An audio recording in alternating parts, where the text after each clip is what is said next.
Hello everyone, my name is पुष्टि Sahni and आज का जो हम ये लेक्चर रखने वाले हैं हम इसे इन्फॉर्मेटिव रखने की कोशिश करेंगे और हमारा टॉपिक रहेगा how to start investing in stocks, a beginner's guide.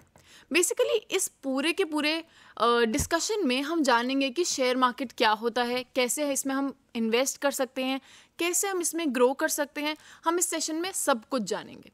सो पहले हम एक क्रक्स ले लेते हैं कि इस सेशन में क्या क्या रहेगा। तो पहले तो हम जानेंगे व्हाट इज़ अ शेयर, एक शेयर एक्चुअली क्या होता है।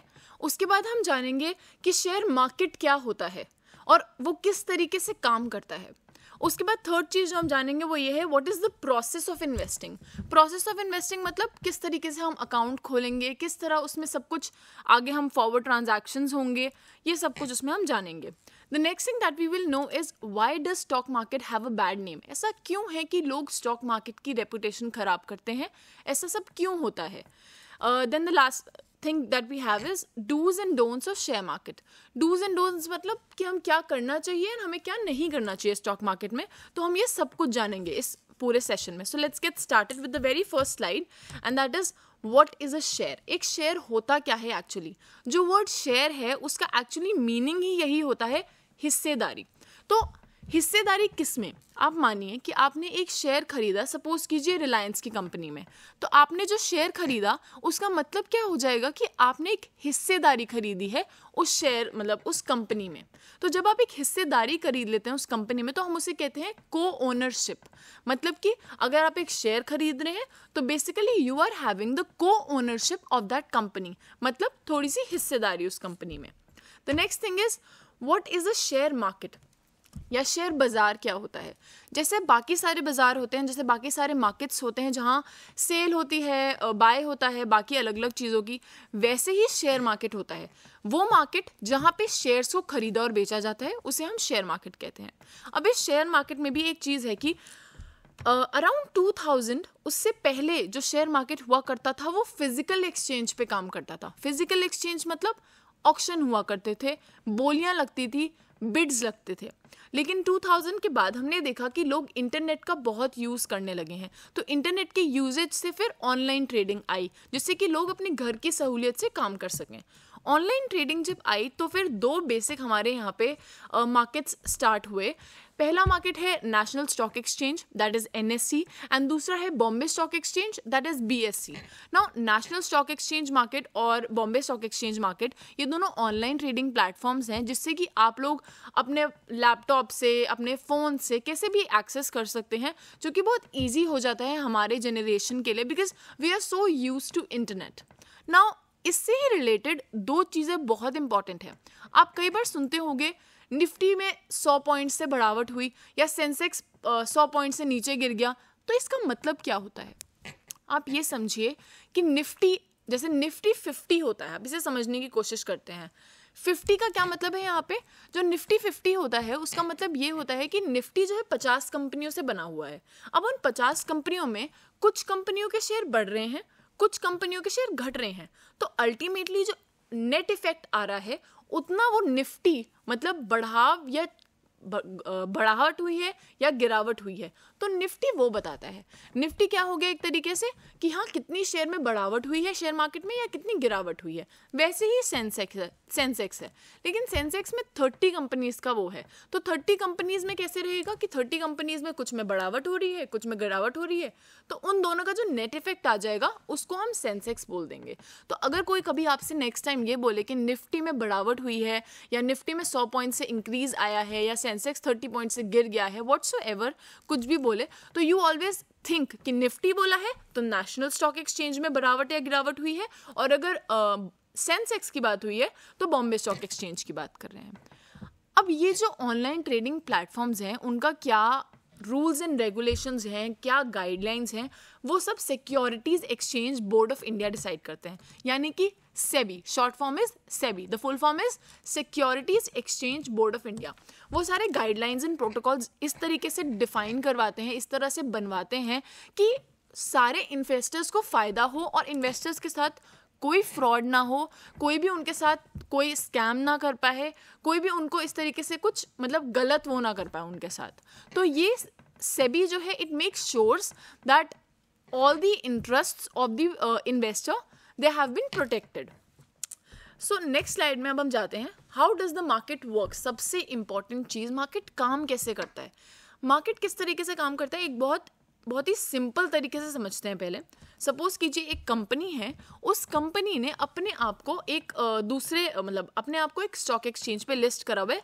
Supposedly BSE, that is Bombay stock exchange, उसने अपने शेयर्स को वहाँ पे लिस्ट कराया हुआ है.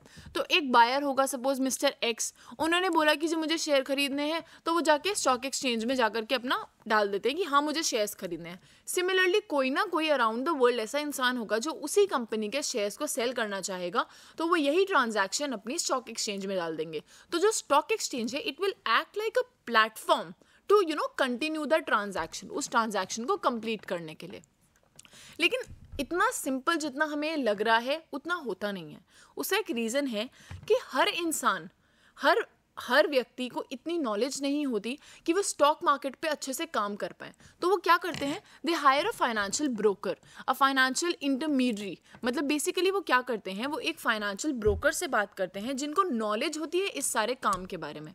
तो वो क्या करते हैं, जो मिस्टर एक्स हमारे बायर हैं वो ब्रोकर से बात करते हैं कि जी मुझे इतने इतने शेयर्स खरीदने हैं, आप स्टॉक एक्सचेंज तक ये बात पहुंचा दो. सिमिलरली मिस्टर वाई हैं, उन्हें सेल करने हैं, वो ब्रोकर से बात करते हैं एंड वो भी ऐसे स्टॉक एक्सचेंज तक ये बात पहुंचा देते हैं. And ultimately stock exchange again acts like a platform to complete that transaction.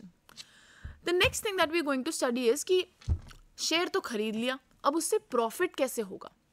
पहली बात तो आपने एक शेयर खरीदा, सपोजिंगली कंपनी ABC में आपने शेयर खरीद लिया, तो आप देख रहे हो उस कंपनी को प्रॉफिट्स हो रहे हैं. तो जब उस कंपनी को प्रॉफिट्स होंगे तो आप एक चीज़ नोटिस करिए, कुछ companies, some companies will do what, they will give you dividends. तो पहला प्रॉफिट तो आपको हो गया कि अगर आप लॉन्ग टर्म में इन्वेस्ट कर रहे हैं you will get dividends in case that company is interested in giving you dividends. अगर कंपनी चाह रही है वो आपको डिविडेंड्स देंगी. तो ये होगा आपका पहला प्रॉफिट. आपका सेकंड प्रॉफिट क्या होगा, सेकंड प्रॉफिट आपका ये रहेगा कि जैसे जैसे कंपनी में इंक्रीज हो रहा है प्रॉफिट, वैसे ही कंपनी की मार्केट वैल्यू बढ़ेगी और उससे आपको फायदा होगा.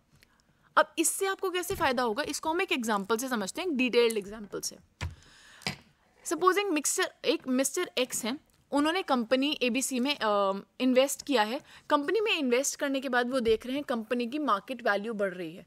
अब किसी चीज़ की मार्केट वैल्यू बढ़ रही है तो फिर ये तो होगा ना कि उसकी जो शेयर्स हैं उनका जो प्राइस कभी 10 रुपये हुआ करता था वो अब 11 रुपये हो जाएगा. इसका मतलब कि जो शेयर आपने कभी 10 रुपये में खरीदे थे वो शेयर आज 11 रुपये का हो गया है. तो जब आप वो शेयर को 11 रुपये में बेचोगे तो आपको 1 रुपये का प्रॉफिट हो जाएगा पर शेयर. तो ये आपका दूसरा प्रॉफिट है. तो ये आपके 2 प्रॉफिट हो गए उस चीज़ से, किससे, शेयर खरीदने से. पहला तो हो गया आपका एक डिविडेंड, दूसरा जब शेयर की वैल्यू बढ़ेगी तो 1 रुपये से, जब सपोजिंगली 1 रुपये से शेयर की वैल्यू बढ़ेगी तो आपको वो भी फायदा होगा क्योंकि आपने एक चीज़ सस्ते में खरीदी और आपने उसे महंगे में बेचा. तो that is also profit to you. The next thing is the process of investing. Process क्या रहता है, अब हम लोगों ने इन्वेस्टिंग समझ ली है कि इतनी ज़्यादा प्रॉफिटेबल है, तो sir let's understand the process of investing. सबसे पहले तो आपको चाहिए होगा एक डीमैट अकाउंट. ठीक है, वो डीमैट अकाउंट कैसे खुलेगा, वो खुलवा देंगे आप एक रजिस्टर्ड इंटरमीडिएट से बात करके, रजिस्टर्ड ब्रोकर से बात करके आप उन्हें बोलिए कि ऐसे ऐसे मुझे एक डीमैट अकाउंट खुलवाना है एंड वो डीमैट अकाउंट खोल देंगे आपका, साथ में ही आपका ट्रेडिंग अकाउंट भी खोल देंगे. ये सारे अकाउंट्स बहुत लिंक्ड होते हैं तो इसमें कोई कॉम्प्लिकेशन नहीं होती. फाइनेंशियल ब्रोकर से आप बोलेंगे वो सब कुछ आपको खोल के दे देंगे and he will require only 2 documents.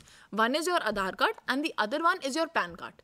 तो बस 2 ही डॉक्यूमेंट्स उनको चाहिए होंगे, एक आधार कार्ड और एक पैन कार्ड, और इनकी यूज से आपका डीमैट अकाउंट खुल जाएगा, अकॉर्डिंगली ट्रेडिंग अकाउंट खुल जाएगा एंड साथ ही साथ वो सेविंग्स बैंक अकाउंट से उसे लिंक कर देंगे. आप जो अपनी स्क्रीन पे PPT देखेंगे उस PPT में आप ये नोटिस करेंगे कि उनके बीच में एक इंटरलिंकिंग बनी हुई है डीमैट अकाउंट में और सेविंग्स बैंक अकाउंट में. सो दिस डिनोट्स कि जो आपका डीमैट अकाउंट है और जो आपका सेविंग्स बैंक अकाउंट है ये आपस में दोनों लिंक्ड रहेंगे. ठीक है, उसके बाद नेक्स्ट चीज़ आती है हमारा सेटलमेंट प्रोसेस. सेटलमेंट प्रोसेस क्या होता है, बायर ने शेयर खरीदे और उसने पैसे दे दिए और वो सेलर के पास पहुंच गए, तो ये जो पूरा प्रोसेस है वो किस तरीके से होता है। पहली बात तो एक बायर होगा, उस बायर ने ब्रोकर से बात करी कि हाँ मुझे 5 शेयर्स खरीदने हैं इस कंपनी के। ब्रोकर ने आगे वो चीज़ स्टॉक एक्सचेंज में डाली एज अ ट्रांजैक्शन कि हाँ मुझे इतने इतने शेयर्स, 5 शेयर्स मेरे बायर को खरीदने हैं। सिमिलरली वहाँ से एक कोई ना कोई सेलर होगा, वो सेलर क्या करेगा, अपने ब्रोकर से बोलेगा कि मुझे 5 शेयर्स बेचने हैं, तो वो आगे जो ब्रोकर है वो स्टॉक एक्सचेंज पे ये वाले में बात करेगा कि हाँ मुझे 5 शेयर्स बेचने हैं। तो अल्टीमेटली एक जगह से आ रहा है 5 शेयर्स खरीदने और एक जगह से आ रहा है कि 5 शेयर बेचने हैं। तो ये प्रोसेस कैसे होएगा, जो हमारा डीमैट अकाउंट है, हमारे बायर ने डीमैट अकाउंट खुलवाया होगा ब्रोकर से, और सिमिलरली सेलर ने भी डीमैट अकाउंट खुलवाया होगा। तो जो बायर होगा वो क्या करेगा, ब्रोकर, बायर नहीं एक्चुअली ब्रोकर क्या करेगा, ब्रोकर बायर से बोलेगा अपने ट्रेडिंग अकाउंट में इतने इतने पैसे डाल दीजिए क्योंकि आपको परचेज करना है तो आपको पैसे देने पड़ेंगे। तो बायर अपने पैसे ट्रांसफ़र कर देगा ट्रेडिंग अकाउंट में, और वो जब पैसे ब्रोकर के पास पहुंच जाएंगे तो ब्रोकर सेलर के ब्रोकर को वो पैसे पहुंचा देगा, जिससे कि सेलर के पास पैसे आ जाएंगे। अल्टीमेटली विद इन 24 आवर्स का हमारा एक रेंज रहता है। सेलर के पास जैसे ही पैसे आ जाएंगे वैसे ही सेलर अपने डीमैट अकाउंट से बायर के डीमैट अकाउंट में वो पैसे ट्रांसफ़र करवा देगा। सो इस तरीके से पूरा ये हमारा प्रोसेस चलता है। एक बार और इसे क्रक्स में समझते हैं। बायर ने बोला ब्रोकर को कि मेरे को शेयर खरीदने हैं, ब्रोकर ने स्टॉक एक्सचेंज में बोला, वहीं पे सेलर ने बोला अपने ब्रोकर को कि मुझे ऐसे ऐसे इतने शेयर्स बेचने हैं, स्टॉक एक्सचेंज को बोला अल्टीमेटली। एंड जो बायर है उसने फिर बोला, बायर ने अपने पैसे थ्रू ब्रोकर भिजवा दिए सेलर को, और सेलर ने अपने शेयर्स थ्रू डीमैट अकाउंट भिजवा दिए बायर को। तो ऐसे पूरा ट्रांजैक्शन होता है। एंड स्टॉक एक्सचेंज इंश्योर्स कि योर ट्रांजैक्शंस आर ऑनर्ड। क्या मतलब है इस बात का, स्टॉक एक्सचेंज इंश्योर करता है कि आपके जो ट्रांजैक्शंस हैं वो पूरे कंप्लीट हों, मतलब कि आपके पास जो शेयर्स आने चाहिए वो आएँ, सेलर के पास जो शेयर्स जाने चाहिए वो जाएं, उनके पास जो पैसे आने चाहिए वो आएँ। So all your transactions are honoured, और इसकी गारंटी स्टॉक एक्सचेंज देता है। The next thing is why does share market have such a bad name. अगर इतना ही प्रॉफिटेबल है शेयर मार्केट तो आखिर प्रॉब्लम क्या है। प्रॉब्लम मैं आपको बताती हूँ, प्रॉब्लम है हमारे माइंडसेट के साथ। इस चीज़ को समझने की कोशिश करते हैं। जब हम बात करते हैं माइंडसेट के बारे में, जब हम बात करते हैं कि हम इन्वेस्टमेंट करना चाहते हैं प्रॉपर्टी में या गोल्ड में या मतलब किसी और भी रियल एस्टेट में, तो हम हमेशा क्या सोचते हैं कि 1 साल या 4 साल तक हम लोग इसे इन्वेस्ट करेंगे और फिर हमें ग्रोथ होएगी और हम इसे फिर सेल ऑफ कर देंगे एंड अल्टीमेटली हमें प्रॉफिट हो जाएगा। तो हम उस चीज़ को ग्रो करने का टाइम दे रहे हैं। क्या शेयर मार्केट में हम वो टाइम देते हैं? नहीं। शेयर मार्केट की जब भी हम बात करते हैं तो शेयर मार्केट में हम हमेशा ये चाहते हैं कि हमें शॉर्ट टर्म में पैसा मिल जाए, मतलब कि हम आज इन्वेस्ट करें और हमें जल्द से जल्द रिटर्न्स मिल जाए। हम उसे इतना टाइम ही नहीं देना चाहते। तो आप खुद सोचिए, जब आप खुद किसी चीज़ को ग्रो करने का मौका नहीं देंगे तो फिर आपको कैसे उतनी ग्रोथ मिलेगी, बल्कि आपको उल्टा लॉसेज ही होंगे।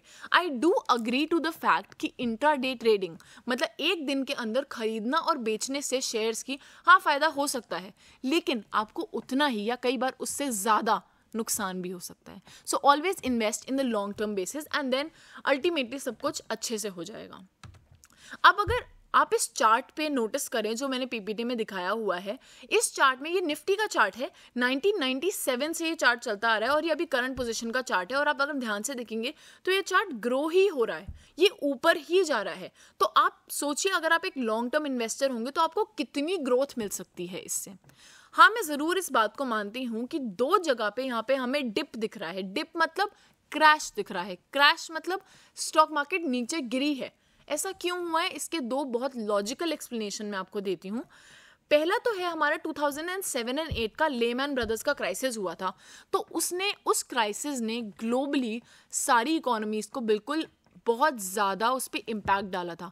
यही रीज़न है कि जो स्टॉक मार्केट है वो भी क्रैश करा था। तो ये वो 2007 एंड 8 का ये वो क्रैश है, लेमैन ब्रदर्स का क्रैश है। इस वजह से मार्केट तब नीचे गई थी। Other than that the market was going upwards. Second time जब हमारा डिप आया है मार्केट में, यानी क्रैश आया है मार्केट में, वो क्यों आया है? वो आया है पहली बात तो 2020 में। तो हम सबको पता है 2020 में we have all faced a pandemic, जिसकी वजह से फाइनेंशियल सिचुएशंस पूरी सारी ही कंट्रीज की all over the world they have been going down. तो जब financial conditions are going down तो फिर ultimately the share market will also go down, and this is self explanatory. So yeah things like that happen, but अगर आप उसके अलावा बात करें तो मार्केट जो है वो ऊपर ही जा रही है। और इसका मैं आपको एग्जांपल देती हूँ इन्फोसिस के शेयर के साथ। अगर आप देखें तो इन्फोसिस का जो शेयर है वो 1999 में इट यूज्ड टू बी ₹10, मतलब वो 10 रुपये का हुआ करता था, और आज के टाइम में वो 1450 रुपये का शेयर हो गया है। यानी कि 145 यानी कि 145 टाइम्स वो शेयर जो है ग्रो कर गया है। अब 145 टाइम्स जब वो शेयर ग्रो करा है 20 साल के अंदर, तो आप इमेजिन करिए क्या होता अगर वो शेयर में आप 5 साल इन्वेस्ट करते, आपको एटलीस्ट मतलब 50% टाइम्स तो उसका कुछ रिटर्न मिल ही जाता।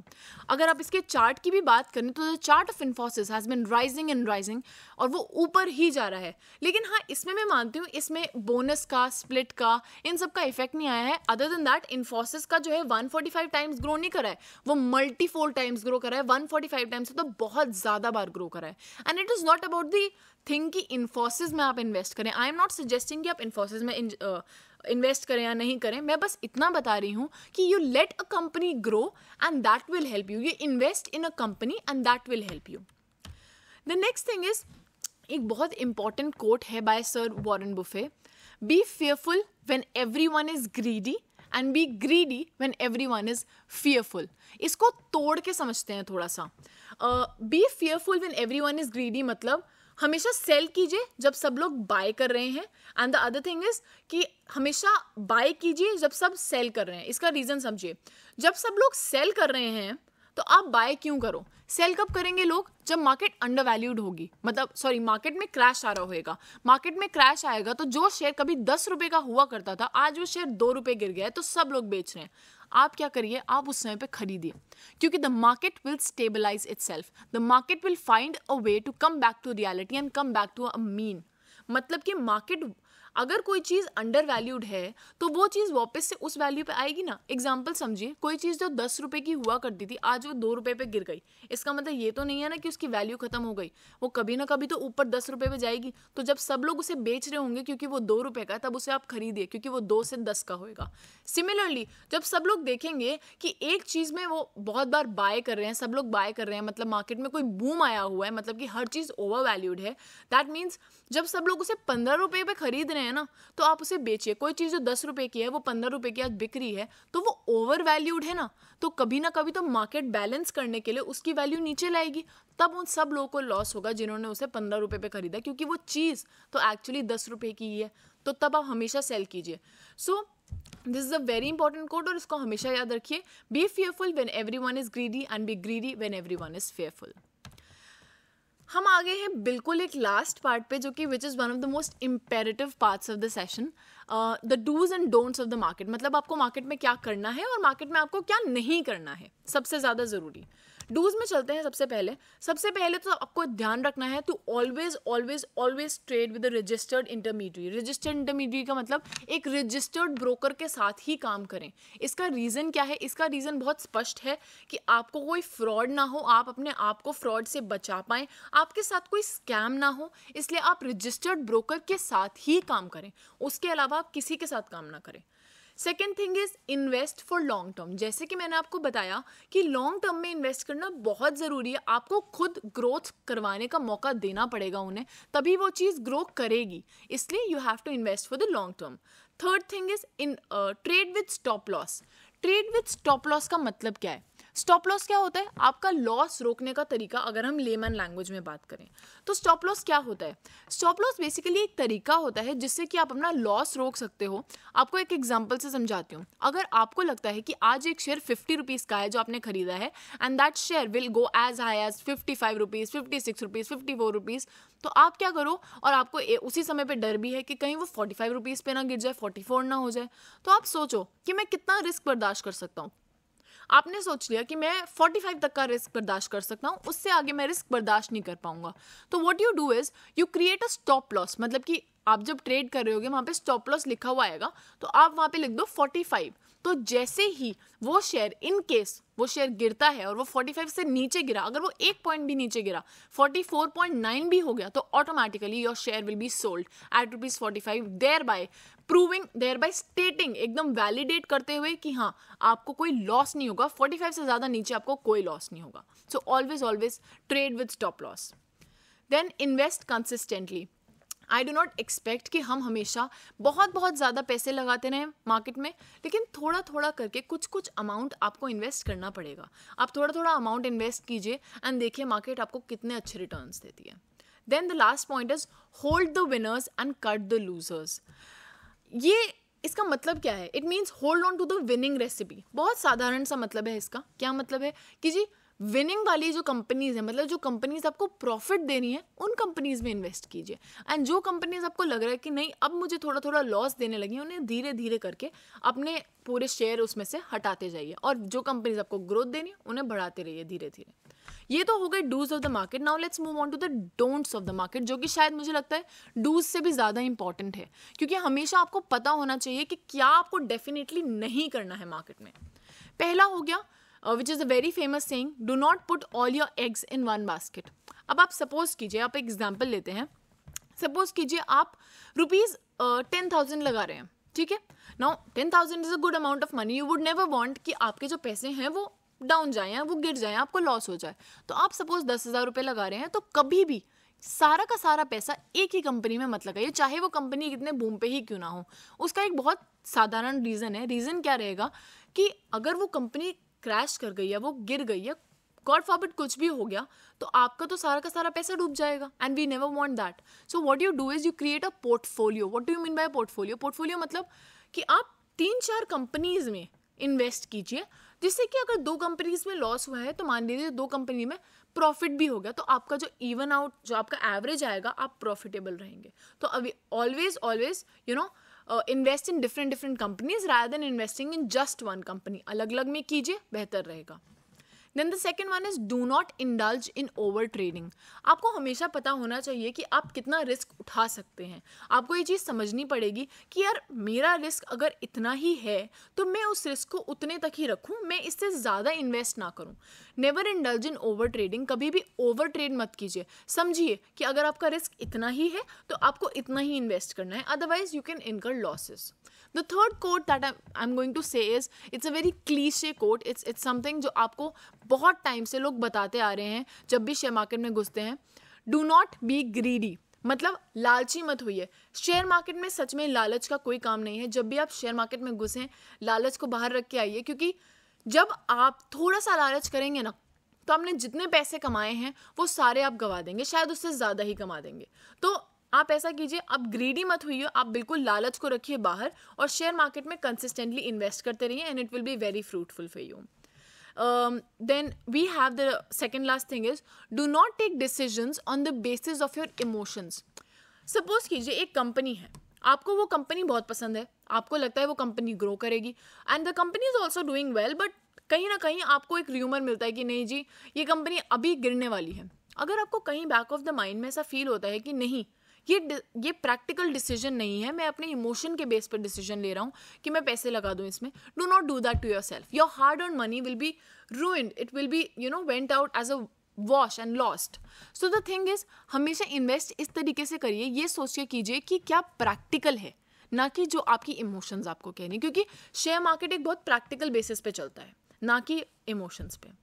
The last thing is, do not take investing as gambling. I want to make it clear to everyone, all of the listeners today, that share market was never gambling. It will never be gambling and it is not gambling. वो कभी ना gambling थी, ना कभी होगी और ना ही वो gambling है। इस चीज़ को समझना बहुत ज़रूरी है, क्योंकि शेयर मार्केट में लोग बहुत अपना नॉलेज लगाते हैं, लोग चार्ट्स देखते हैं, लोग बहुत ज़्यादा मेहनत करते हैं। जैसे मैंने आपको बोला, प्रैक्टिकली सोचिए, प्रैक्टिकल बेसिस पे काम करते हैं।